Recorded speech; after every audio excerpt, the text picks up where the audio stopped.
Time now for the Environmental Watch. Here's Dennis Springer.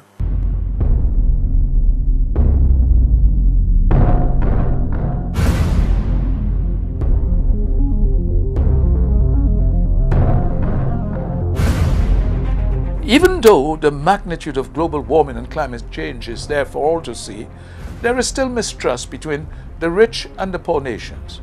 Arguments about who is historically responsible for global warming and fears about the impact of cutting emissions, mainly from burning fossil fuels. On the economic growth, there are more factors. Breaking action on climate change and the increase in floods, heat waves, droughts, crop failures, and rising seas that scientists say will bring and is bringing devastation to many parts of the world. Many of us sit back and pretend it is not happening because the effect of climate change is a phenomenon that is gradually creeping on Caribbean states like an amoeba. Therefore, let us not be fooled by some of the hollow noises that are being echoed because Caribbean governments first showed their insincerity when they started talking about seeking means and ways of looking for reparations from countries like Great Britain and others for the ignominy of the slave trade. Now suddenly they're jumping on the bandwagon for climate change because they are of the view that an injection of money to combat climate change will be given by the United Nations to the islands if much noise and threats are made.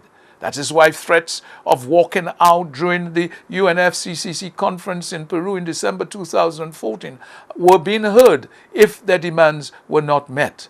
Much of their threats sound hollow and without substance because they are devoid of ideas to combat climate change. In my view, if Caribbean governments are serious, then they must even now show their determination to contribute meaningfully on mitigating the effects of global warming and climate change. I am therefore of the view that their cries will fall on deaf ears.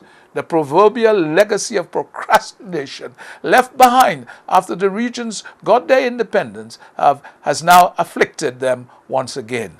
Those who now hollow for help to combat climate change is once again being asked one fundamental question as what have they done to cushion the impact and seriousness of global warming and climate change in their country. It is true to say that some have tinkered at doing something, but not sufficient to ameliorate the situation. In St. Lucia, we have heard noises being made on what the country is doing to combat climate change, but somehow the messengers don't seem genuine, nor are they sufficiently versed in the subject because they're simply the proverbial square pegs in round holes. My question to them is simply this: what have they done in the last 3 years to foster the dangers of climate change and global warming?